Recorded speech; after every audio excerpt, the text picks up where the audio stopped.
की कसौटी कसने?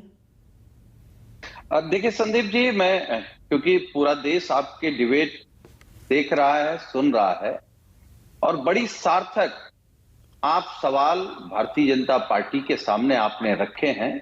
और ये मुझे दुख है कि भारतीय जनता पार्टी की अनुजा जी एक भी आपके सवाल का जवाब नहीं दे पाई। वो इसलिए नहीं दे पाई क्योंकि उनके पास जवाब नहीं है। जहां तक सवाल राष्ट्रीय सुरक्षा का है, तो मुझे लगता है जब राष्ट्रीय सुरक्षा का मामला आएगा तो फिर दल खत्म हो जाते हैं। फिर सब, मुझे लगता है सब दल एक साथ राष्ट्रीय सुरक्षा के नाम पर आएंगे। लेकिन भारतीय जनता पार्टी के दोहरे बयान, दोहरे चरित्र आखिर देश के सामने आ गया। लगातार ये कहा जा रहा है कि गृह मंत्री जी ने कह दिया है।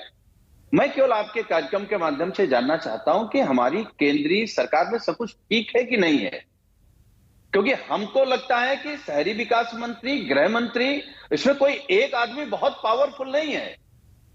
इस शहरी विकास मंत्री ने भी इस संविधान की शपथ ली है और मोदी जी की सरकार के रोहिंग्या मंत्री है।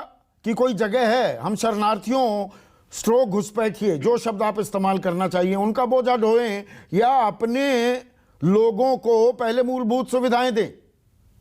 नहीं, अगर आप बड़ा सवाल ये भी आ जाता है ना। नहीं संदीप जी, अगर आप हमसे पूछेंगे तो हम तो ये कहेंगे कि पहले जो आपके अपने हैं उनका ख्याल कौन रखेगा? उनकी दवाई का, उनकी पढ़ाई का, उनकी पानी का, उनके घर का ख्याल कौन रखेगा? ये सरकार की जिम्मेदारी है। और सरकार की तरफ से बैठी प्रवक्ता कह रही थी कि भाई हमारे नेता क्लियर बोलते हैं। हाँ, ये सच है कि भारतीय जनता पार्टी के नेता क्लियर बोलते हैं। आपके नेताओं ने जीएसटी पर क्लियर बोला, रोजगार देने पर क्या बात कही वो बिल्कुल क्लियर है, डीजल पेट्रोल के नाम पर क्या कहा था वो क्लियर है, रुपए गिरेगा कि ऊपर जाएगा ये क्लियर है।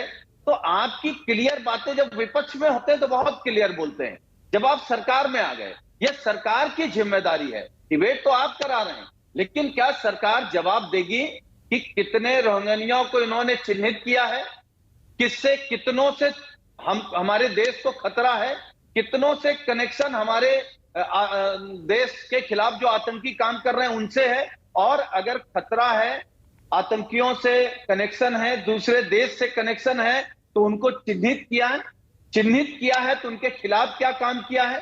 केवल टीवी पर आकर के ट्विटर पे बयान दे देना कि खतरा है, हम इनको निकाल भगाएंगे, हम इनको फेंक देंगे, उससे क्या होने वाला है?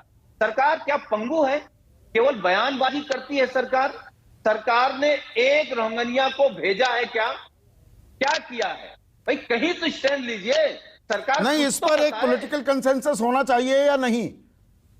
वारिस पठान, या दरअसल ये रोहिंग्या की भाई घुसपैठिए हैं, टिकने नहीं देंगे और इस पर लड़ाई हो रही है कि कौन बड़ा देशभक्त है, ये दरअसल हिंदू मुसलमान है। ये शरणार्थी, ये घुसपैठिए, ये मुस्लिम ना होते तो इतना बड़ा बवाल ना होता।